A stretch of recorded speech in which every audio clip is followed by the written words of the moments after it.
fragrance, a beautiful transcendental fragrance, divya bush, or divya gandha, of all these substances permeated and saturated all that dirt and clay, miti, at the bottom of that lake. And that is what is known as Asli Gopi Chand, original, real, one and only Gopi Chand. Comes from there. And that is glorified in the Padma Puran. And we have 2 pages of that in our book, which you have. It's called Important Instructions to Students. And it has the glories of that Gopi Chand, that yellow Gopi Chand. Now, what I want to mention about that, aside from that explanation, is that this unique feature of this Gopi Chand is extremely fragrant. Very, very fragrant.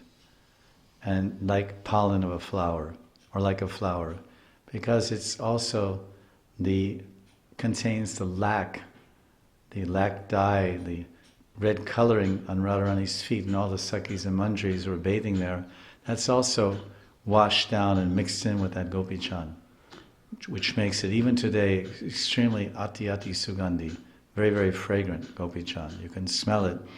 It smells very nice and very fragrant.